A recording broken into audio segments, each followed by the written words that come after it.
Hey, what's going on, guys? It's Chase back with another video. So it's been a few days since we've worked on the bike. I haven't really gotten into it. I haven't really touched it just because I've been, busy doing other stuff. We had a snowstorm. I mean, I don't know if you guys can see. It's all just snow. So I haven't really been able to touch it. But let's pull this thing out, and then we'll start pulling the gas tank off.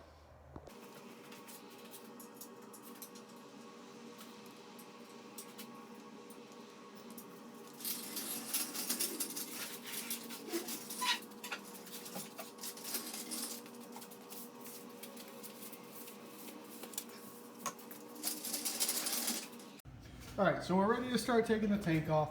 Now the first thing we want to do is, we want to make sure, we know how much gas is in here. Me, you can't see any in there.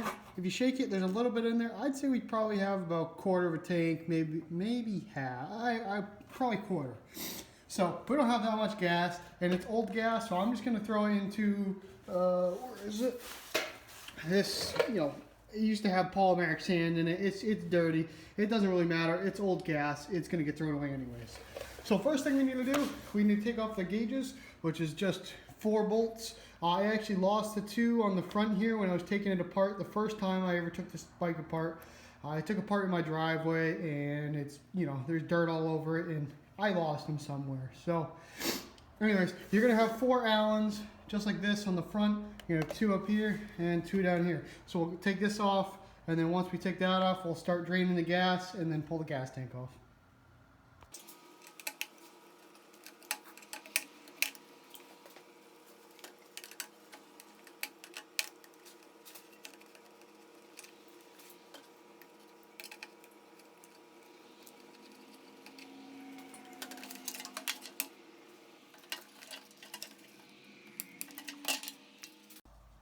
Alright, so now we got to drain the gas. The easiest way I found to do this is to just take off this hose going to the fuel filter and then drain it into the can.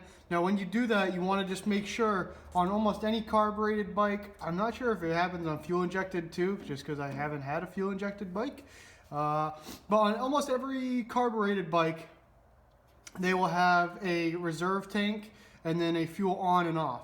So right now, I don't know if you guys can see, but in the on position, it's facing down. So we're just gonna switch it to off while we take that hose off. That way a whole bunch of stuff isn't gonna drain, onto the floor or anything like that. And also when you're doing this, make sure you have a piece of cardboard underneath it if you have, shop floors or anything like that. That way, you're not getting a whole bunch of oil or gas or anything like that all over your floors, while you're trying to get it, your bucket over to it and get it draining into there.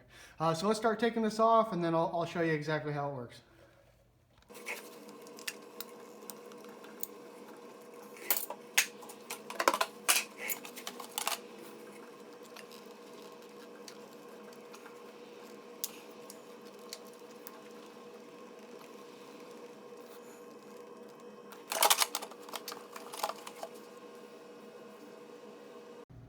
And then once you get to this step, just turn your fuel to on,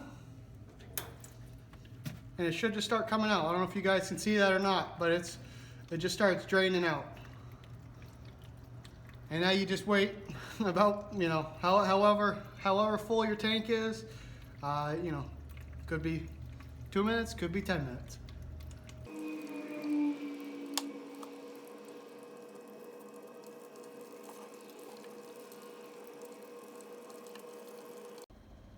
So next thing we got to do is we got to take out the actual, the shutoff and also the little tube that goes inside of the tank and then feeds the fuel, from the gas tank to the rest of the motor.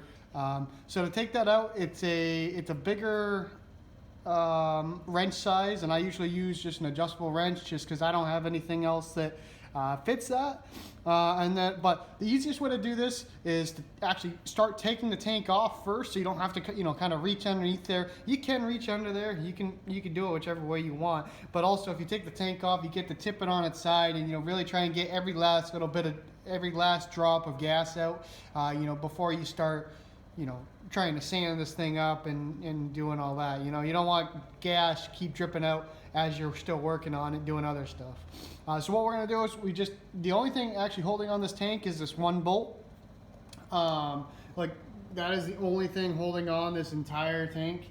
It actually just has 2 little slots up front that it just slides into, comes down, and then that one bolt holds it in, if I remember correctly. So we'll take that one bolt off, we'll pull the gas tank up, and then we'll start taking this fuel neck off the actual gas tank.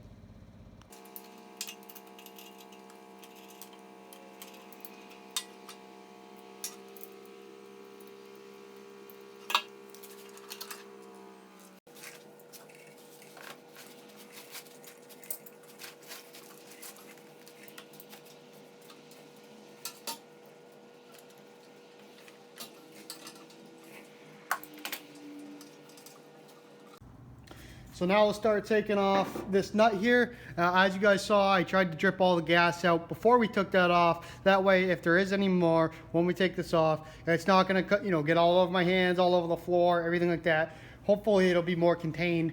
And keep in mind, I'm keeping it right over top of the bucket. That way, none of it spills anywhere.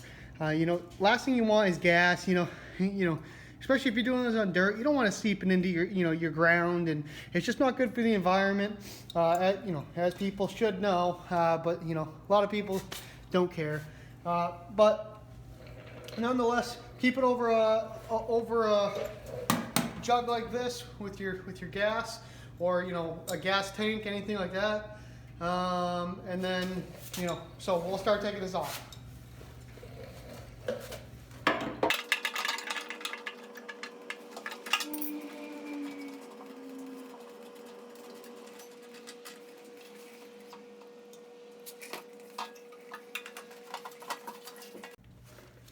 And since I got a microfiber towel hanging around, I have tons of it. You can use them for whatever. But we're gonna stick it over this hole, or stick it down in this hole, should I say, just so, if any gas, does come out, it'll get soaked up, by the microfiber. Now this hole is pretty small, so I'm just using a screwdriver to kind of push it down in there. That way we know it won't come out.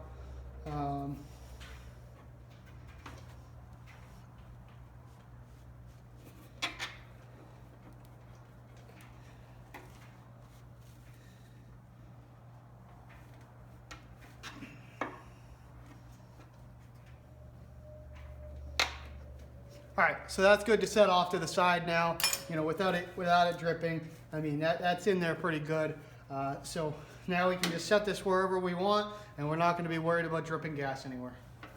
All right, guys, so that's going to conclude it for this video. I'm trying to keep them, somewhat short, and make it so that on each video there's a new thing to do. So in the next video, we'll probably be taking off the rear tire and starting to take apart the rear chain. We have to replace those, and then we got the big thing is sanding and painting these fenders. Now I haven't really decided how I'm going to do that yet, just because I'm not really sure exactly where I'm going to paint them. I'm not sure if I'm just gonna plastic wrap a certain area, just because it is winter and it kind of needs to be a little bit warmer to do that. So I don't know exactly how I'm going to do that. I don't think I'll bring it to a body shop. It costs way too much for them to do stuff like that. But nonetheless, we'll figure it out in the future. So I hope you guys liked the video. If you did, put it down in the comment section down below. And if you guys want to see more videos like this or other videos, I might have another video coming out sometime this week on my other bike, my KLR 650. I actually just ordered some Tusk, the large panniers. So I might be assembling those and giving my first thoughts on them. I don't know. I'm really trying to, I can't wait to ride that bike this year. It's going to be a really fun bike. I've never had an adventure bike like that. And, just being able to have the opportunity, if I wanted to go off-road or do whatever, and just explore and have fun.